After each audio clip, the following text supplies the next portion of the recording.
In this video, we're going to start talking about softwares. Before we start thinking of programming or software, we must firstly understand what a software is. So what exactly is a software?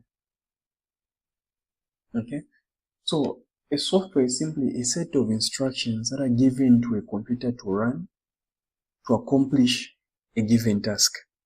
Okay, so when you say run, it means the computer is given an instruction to do or to carry out to accomplish a certain task.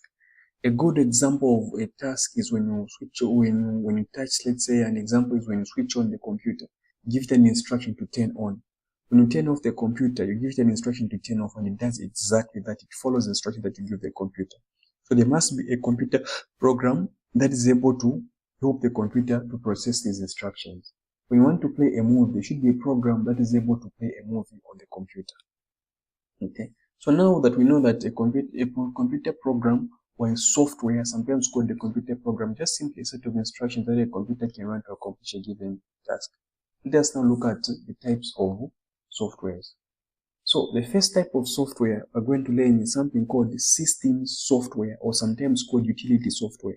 So what are utility softwares? They're softwares that help or to run and manage the computer, or to maintain the computer, to make sure that the computer is functioning properly without malfunction.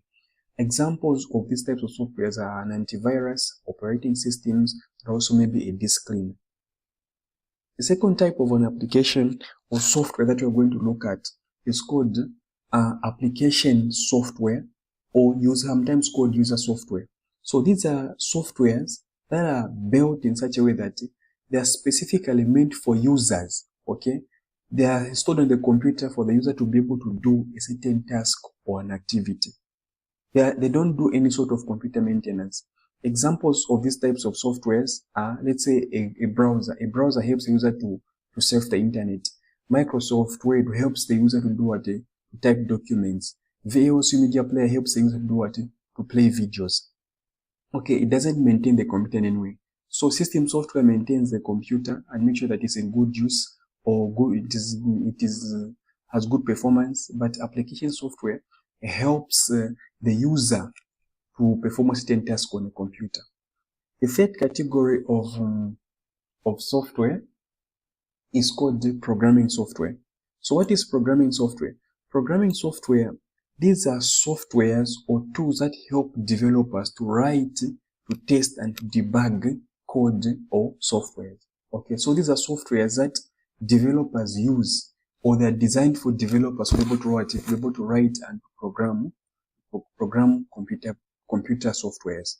Okay, so examples of these types of softwares are a compiler, an interpreter, and a text editor. So that's what a software is, and these are the three major categories of softwares.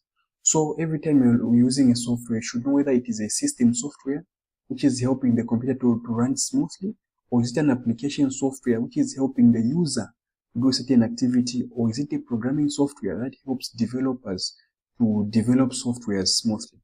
Okay, so that's what a software is, and those are the three categories of softwares.